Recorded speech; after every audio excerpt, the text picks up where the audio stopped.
Assalamualaikum warahmatullahi wabarakatuh. Perkenalkan, nama saya Dian Uzmia Kurniasari yang akan menjadi pembimbing kalian dalam mata pelajaran seni budaya. Namun, sebelum kita memasuki materi, marilah kita buka pelajaran kita dengan membaca doa. Doa selesai. Baiklah, untuk mata pelajaran kali ini, materi yang pertama yang akan kita bahas adalah tentang berkarya seni rupa dua dimensi. Di sini saya akan mengajak kalian semua untuk membuat analisis sederhana tentang apa itu berkarya seni rupa dua dimensi.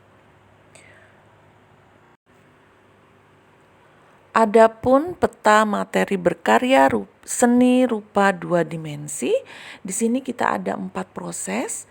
Namun dalam materi kali ini saya akan membahas tiga proses dulu.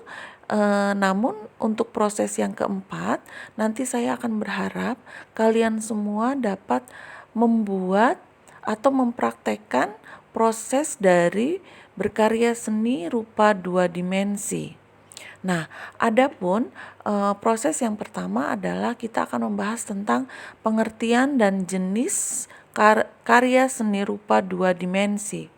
Lalu yang kedua, kita akan membahas tentang unsur dan objek dalam berkarya seni rupa dua dimensi. Lalu yang ketiga, nanti kita akan membahas tentang medium. Dalam medium ini termasuk alat, bahan, dan teknik dalam berkarya seni rupa dua dimensi. Baiklah, di sini saya ingin mengajak kalian untuk melihat sebuah karya seni rupa dua dimensi. Nah, ini adalah gambar yang pertama. Ketika kalian melihat gambar ini, kira-kira aspek apa saja yang kalian lihat? Nah, ini ya lukisan ini silahkan diperhatikan. Lalu slide yang selanjutnya, di sini juga ada 2 gambar dari seni rupa dua dimensi. Baik, coba perhatikan dan lihat saja aspeknya apa saja yang ada dalam 3 gambar tersebut. Baiklah, kita memasuki tentang apa sih dari karya seni rupa dua dimensi itu. Di sini kalian dapat melihatnya bahwasanya pengertian karya seni rupa dua dimensi adalah sebuah karya seni rupa yang hanya memiliki 2 sisi saja, yaitu sisi lebar dan sisi panjang. Serta karya seni rupa ini tidak memiliki ketebalan. Dari pengertian tadi, tentunya kalian sudah dapat menyimpulkan aspek apa saja yang ada dalam 3 lukisan tersebut. Ya, nanti kita akan jelaskan lebih jelas lagi aspek-aspek yang ada di dalam lukisan-lukisan tersebut. Berdasarkan bentuk atau dimensi dan fungsinya, karya seni rupa juga digolongkan berdasarkan karakteristik medianya. Karakteristik media ini terdiri dari alat, teknik, dan bahan, serta orientasi pembuatannya. Nah, berdasarkan karakteristik tersebut, kita mengenal berbagai jenis karya seni rupa. Seperti yang sederhana adalah seni menggambar, kemudian ada seni fotografi, dan ada juga seni grafis. Termasuk juga seni patung, seni kriya, dan desain. Namun pada umumnya jenis-jenis karya seni rupa dua dimensi itu dibagi menjadi 3, yaitu pertama seni gambar, yaitu karya seni yang mengutamakan keindahan karya seni tersebut dari sisi panjang dan lebar karya seni itu sendiri. Kemudian yang kedua adalah seni fotografi. Seni yang memperindah diri atau mendapatkan sebuah gambar dengan bantuan kamera. Kamera di sini sebagai alat ya. Kemudian seni grafis yaitu karya seni yang menggunakan bidang datar dengan cara menggambar pada sebuah gambar kemudian dicetak dengan jumlah yang diinginkan. Nah, di sini nanti kita akan mencari contoh apa saja ya yang termasuk dalam 3 jenis seni rupa 2 dimensi ini.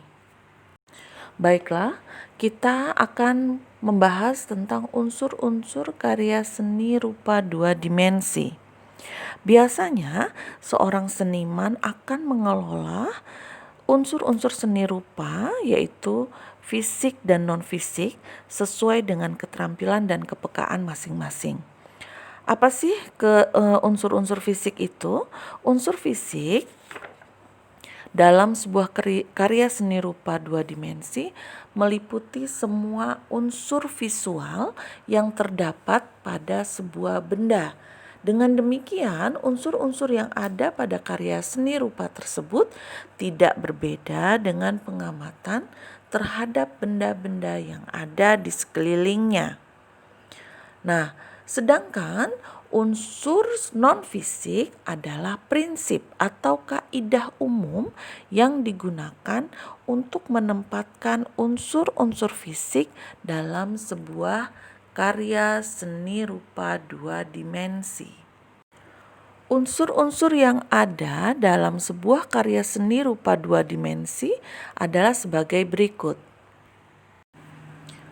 Unsur pertama adalah garis. Garis merupakan kumpulan titik-titik yang tertata. Garis juga yang berfungsi sebagai pembatas dari sebuah bentuk. Nah, contoh dari garis ini biasanya teman-teman semua sudah tahu bahwasanya garis itu ada garis panjang, pendek, lengkung, lurus, kemudian garis miring, garis tegak lurus, dan lain-lain.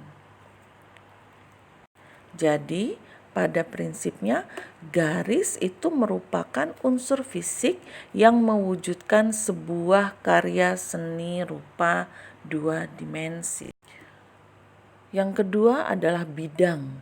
Bidang ini adalah gabungan dari beberapa garis yang dapat membentuk sebuah bangun datar. Ya, jadi bidang ini digunakan biasanya untuk menunjukkan wujud benda yang cenderung pipih atau datar. Yang ketiga adalah bentuk. Bentuk ini merupakan bidang yang dapat membentuk bangun datar ataupun bangun ruang. Bentuk ini dibagi menjadi 2, yaitu berdasarkan kegunaannya dan bentuk aslinya. Yang keempat adalah warna. Dalam hal ini, warna memiliki sebuah hal yang penting dalam mewujudkan sebuah karya seni rupa 2 dimensi. Karena warna dapat menunjukkan rasa dan pesan yang ingin disampaikan oleh seniman atau perupa. Menurut teori Brewster, semua warna yang ada berasal dari 3 warna pokok, yaitu warna primer seperti merah, kuning, dan biru. Namun, di sini saya akan membaginya menjadi 5 jenis secara umum, yaitu primer atau warna pokok yang terdiri dari merah, kuning, dan biru. Kemudian warna sekunder atau warna campuran dari warna primer seperti ungu, hijau, dan jingga. Kemudian warna tersier. Warna tersier ini sendiri adalah warna gabungan. Bisa jadi dia terdiri dari gabungan dari warna campuran warna primer dan sekunder. Kemudian analogus dan terakhir adalah komplementer. Dalam berkarya seni rupa terdapat beberapa teknik penggunaan warna, yaitu secara harmonis, heraldis, murni, monokromatik, dan polikromatik. Nah, Di sini cobalah kamu mencari informasi tentang teknik-teknik penggunaan warna tersebut. Unsur yang kelima adalah tekstur. Tekstur sendiri adalah sifat yang dapat kita rasakan saat meraba hasil seni rupa seperti kasar, halus, dan licin. Nah, tekstur atau barik ini juga menunjukkan kualitas taktil dari permukaan sebuah objek pada karya seni rupa. Berdasarkan wujudnya, tekstur dapat dibedakan atas tekstur asli atau nyata dan tekstur buatan atau semu. Tekstur asli adalah perbedaan ketinggian permukaan objek yang nyata dan dapat diraba. Artinya, ketika diraba, karya seni rupa itu akan terasa teksturnya. Sedangkan tekstur buatan atau semu adalah kesan permukaan objek yang timbul pada suatu bidang karena pengolahan unsur garis, warna, ruang, terang gelap, dan sebagainya. Jadi, ketika dilihat atau diraba, karya seni rupa tersebut akan berbeda teksturnya. Unsur yang keenam adalah unsur gelap dan terang. Unsur ini sangat membantu pelukis untuk menyampaikan pesan dalam sebuah lukisan. Nah, unsur ini timbul karena adanya perbedaan intensitas cahaya yang jatuh pada permukaan sebuah benda. Biasanya bagian yang terkena cahaya akan lebih terang dan bagian yang kurang atau tidak terkena cahaya akan tampak lebih gelap. Unsur yang ketujuh adalah ruang dan kedalaman.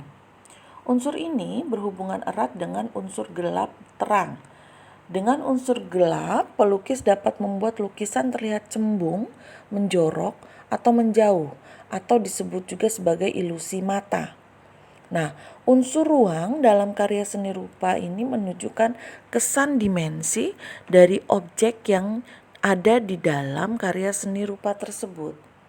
Biasanya, kesan ruang yang dihadirkan melalui pengolahan pada intensitas warna atau menggunakan teknik menggambar perspektif untuk menciptakan ruang semu atau khayal.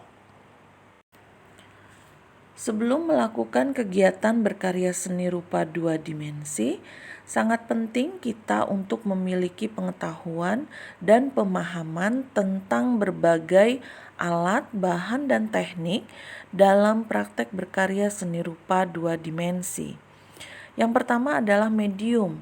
Medium sendiri ini merupakan material habis pakai yang digunakan untuk mewujudkan karya seni rupa 2 dimensi. Contohnya adalah kanvas dan cat yang ada atau yang dipakai dalam karya seni melukis. Kemudian alat. Dalam hal ini dikenal beberapa kategori alat utama seperti alat membentuk, menggambar, dan mewarnai serta alat mencetak. Nah, di sini contohnya ada pensil, krayon, pensil warna, cat air, cat minyak, kuas, palet, dan juga komputer.